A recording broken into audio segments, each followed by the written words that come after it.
আজকে হচ্ছে 5 জানুয়ারি, সবাইরে হ্যাপি নিউ ইয়ার। সবাই কিন্তু অনেক দূর দূর যে পিকনিক খাই, কারণ 5 জানুয়ারিতে সবাই পিকনিক খাইবই। তো আমার বাবা সকাল থেকে কবেন ছিল সবাই তো পিকনিক খাবেন, তো আমরা কি করব। তো আমার মা করলো যে আমরাও খামু, বাড়ি খামু। তারপরে বাবা হচ্ছে একটু আগে মাংস আর এই যে মুরগির হচ্ছে ছাল কিনে দিয়ে গেল। আমরা কিন্তু ওটা মুরগির ছাল না, চামড়া কই, সবাই তো ছালই কই। আর এদিকে হচ্ছে ওগুলো পরিষ্কার টরিষ্কার করে নিলাম আমি আর মা।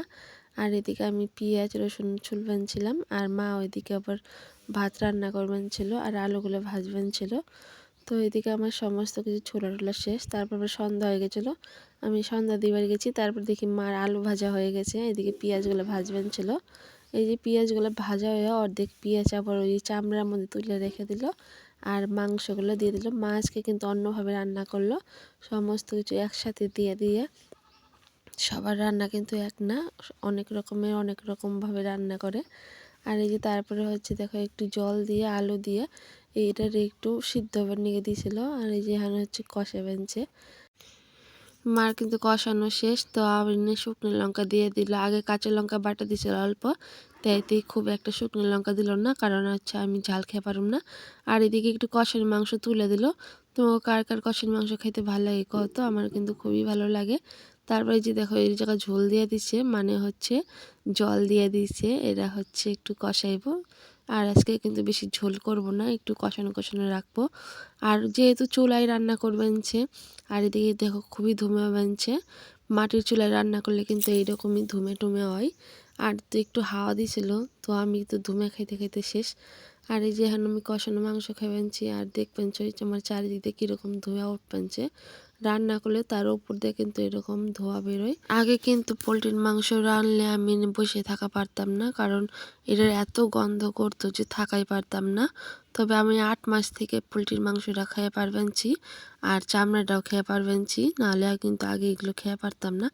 এই দেখো এই জায়গা হচ্ছে মার হচ্ছে মাংস রেডি, মা মাংসটা নামিয়ে দিল। আর ওইদিকে চামড়াটাও দিয়ে দিব। আর চামড়া থেকে কিন্তু অনেক তেল উঠে, তাইতে কিন্তু কোনো তেল দিল না, যেহেতু পেঁয়াজটা ভাজছিল তেলে, তারপরে আলুটা ভাজছিল তেলে, তাতে কিন্তু কোনো তেল দেয়নি। মা সব একসাথে মিশিয়ে দিছে। কইলাম তো মা আজকে অন্যভাবে একটু রান্না করবেন যে। তারপরে যে শুকনো লঙ্কা দিয়ে এটা একটু ঢেকে দিব। তারপরে যে দেখো কত তেল আইছে বেরিয়ে, তাইতেই কিন্তু প্রথমে তেল দেয় নাইকে। আর চামড়া তরকারি রানলে কিন্তু তেল না দেওয়াই ভালো, কারণ এটার থেকে অনেক তেল উঠে।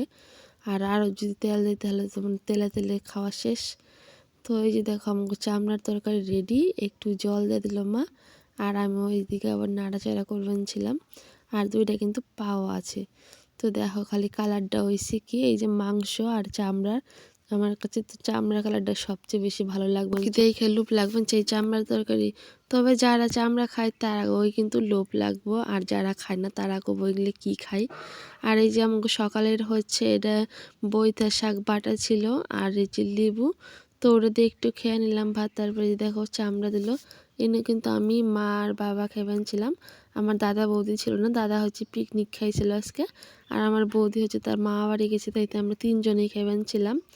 আর আমি কিন্তু মানে একটু উঁচাই নিয়েছি পিঁড়ির মধ্যে ভাতটা, কারণ নিচে মানে নিয়ে আর আমি খেয়ে পারি না, আমার অসুবিধা হয়, নিচে হয়ে খেতে পেটটা খুবই ব্যথা করে। তাইতে এখন একটু উঁচাই বসে খাল লাগে, মানে আমার থালটা একটু উঁচাই রাখার লাগে। আর এই যে লেবু দিয়ে খেয়েছিলাম, লেবু দিয়ে কিন্তু খেতে খুবই ভালো লাগে। তো আমার তো মানে মাংস হলেই লেবু লাগে, লেবু ছাড়া কিন্তু ভালো লাগে না। আর আমরা আজকে কিন্তু চামড়া দিয়েই খাইছিলাম, মানে আমরা সবাই চামড়া দিয়েই খাইছিলাম, কারণ চামড়ার তরকারি দিয়ে খাইলে কিন্তু মাংস দিয়ে একটু ভালো লাগে না। 3 পিস শুধু মাংস নিয়েছিলাম, আর এই যে আমি চামড়া তরকারি দিয়ে তারপরে খাওয়া দাওয়া শেষ। আর আমার ভাত নষ্ট হয়েছে, কারণ হচ্ছে পেটটা ভরে গেছে গা, যেহেতু আমি বেশি ভাত খেয়ে পারি না, অল্প ভাত খেলে আমার পেটটা ভরে জায়গা। তো আমি অল্প করে খেয়ে নিলাম।